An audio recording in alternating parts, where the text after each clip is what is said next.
गेल्या काही वर्षापासून अभिनेता आदिनाथ कोठारे आणि त्याची पत्नी प्रसिद्ध मराठी अभिनेत्री उर्मिला कोठारे हे वेगळे राहत असून त्यांच्यामध्ये सर्व काही ठीक नाही अशा चर्चा रंगल्या होत्या.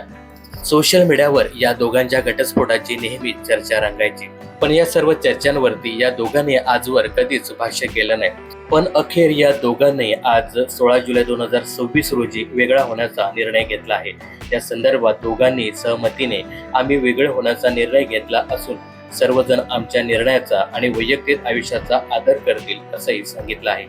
तर आदिनाथ कोठारे आणि उर्मिला कानेटकर कोठारे या दोघांनी सोशल मीडियावर एक पोस्ट लिहिली आहे.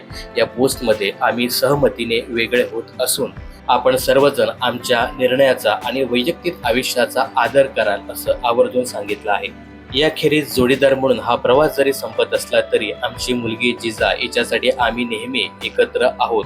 ती आमचे सर्वस्व आहे. तिला भरपूर प्रेम, सुरक्षितता आणि पाठिंबा मिळावे यासाठी आम्ही आनंदाने आणि पूर्ण जबाबदारीने एकत्र येऊ आणि तिचं संगोपन करू असंही त्यांनी आवर्जून या पोस्टमध्ये म्हटलं आहे. दरम्यान या दोघांच्याही लग्नाचा एक रंजक किस्सा आहे. त्यांची प्रेमकथा शुभमंगल सावधान या चित्रपटाच्या सेटवर सुरू झाली. तिथे आदिनाथ कोठारे हा सहाय्यक दिग्दर्शक म्हणून काम करत होता, तर उर्मिला ही मुख्य भूमिकेत होती. काही वर्ष याने एकमेकांना डेट केल्यानंतर 20 डिसेंबर 2011 रोजी या दोघांनी लग्न गाठ बांधले. त्यांना जिजा नावाची एक गोंडस मुलगी आहे. गेल्या काही वर्षापासून आदिनाथ आणि उर्मिला हे दोघेही वेगळे राहत होते, परंतु या दोघांनी घटस्फोट घेतला नव्हता.